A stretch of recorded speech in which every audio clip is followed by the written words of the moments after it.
ҷашни меҳргон яке аз идҳои қадимтарини мардуми форсу тоҷик мебошад, ки ҳамчун иди меҳру муҳаббат, дӯстиву рафоқати одамон ба якдигар ҷашн гирифта мешавад. ин идро гузаштагони мо ҳангоми ҷамъоварии ҳосил таҷлил мекарданд. меҳргон асосан иди ҳосилот аст ва дар оғози фасли тирамоҳ ҷашн гирифта мешавад, ки бо ҳисоби милодӣ аз 23 сентябр то 22 октябр давом меёбад. имрӯзҳо низ дар саросари кишвари мо иди меҳргонро ҷашн мегиранд. чун ҳамасола имсол низ дар муассисаи давлатии маркази кӯдакону наврасони шаҳри Душанбе иди меҳргон бо тантана таҷлил карда шуд. ҳамасола барои тазаввур таҷлил намудани иди меҳргон дар муассисаи мо чорабиниҳои башукӯҳ фарҳангӣ ба роҳ монда мешавад. инчунин имрӯз мо тасмим гирифтем, ки иди меҳргонро дар доираи васеъ таҷлил намоем. дар саҳни марказ намунаи корҳои эҷодии хонандагон, ҳунарҳои дастӣ, зардӯзиву гулдӯзӣ ва инчунин меваҷоту сабзавот, ки нишонаи ҷашни меҳргон мебошанд, ба намоиш гузошта шуда буданд. ман Карам мебошам. ман дар гурӯҳи сабзавотҳо дохил мешавам. чӣ тавре ки шумо мебинед, ман аз ранги сабз ва бисёр пӯстҳо дорам. ман хело бомаззат мебошам. барои ҳамин маро дар хӯрокҳо ва хӯришҳои миллӣ гуногун истифода мебаранд. ман помидор сабзавоти маъмулест, ки дар ҳама ҷо мепарваранд. помидор дар таркибаш калий, магний, оҳан, мис, фосфор, сулфур ва ғайраҳоро дорад. помидорро дар мамлакати мо аз асри 18 кешту кор мекунанд. кӯдакону наврасони эҷодкору бо маҳорати маркази кӯдакону наврасони шаҳри Душанбе дар саҳни муассиса, ки қабои тирамоҳӣ дошт, сурудхониву шерхонӣ ва рақсу бозӣ намуда табъи ҳозиринро хуш намуданд.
رقصیدن آتبله یه چرخیدن آتبله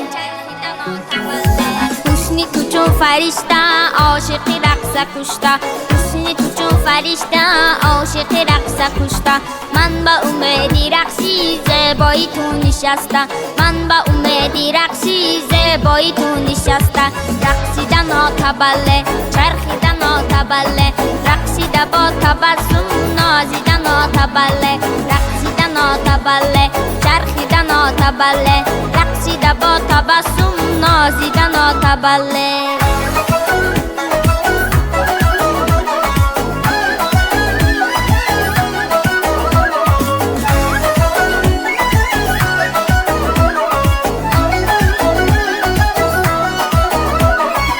تابوسی خیرامان در صحنه داری جولان تابوسی خیرامان در صحنه داری جولان با وصفی تو سرایم چون بلبلی غزل خوان با وصفی تو سرایم چون بلبلی غزل خوان رقصیدن آتبله چرخیدن آتبله رقصیده با تبسم نازیدن آتبله رقصیدن آتبله چرخیدن آتبله رقصیده با تبسم نازیدن آتبله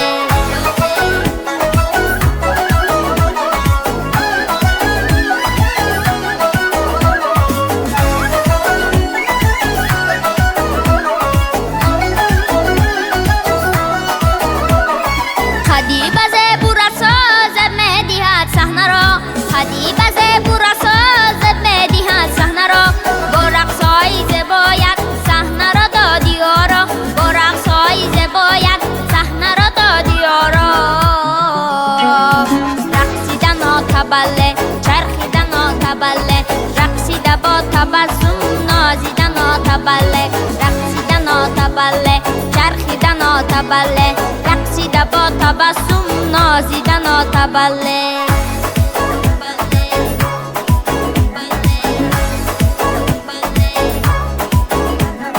حسنی تو چون فرشته عاشق رقص کشته حسنی تو چون فرشته عاشق رقص کشته من با امیدی رقصی زیبایی تو نشسته من با امیدی رقصی زیبایی تو نشسته رقصیدن آتبله چرخیدن آتبله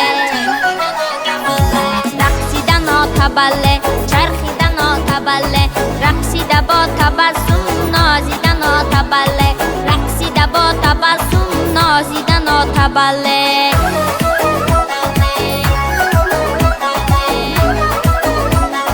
رقصیدن آتبله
گردیده از دانش اثر داره با امید از باغ علمی پر ثمر داره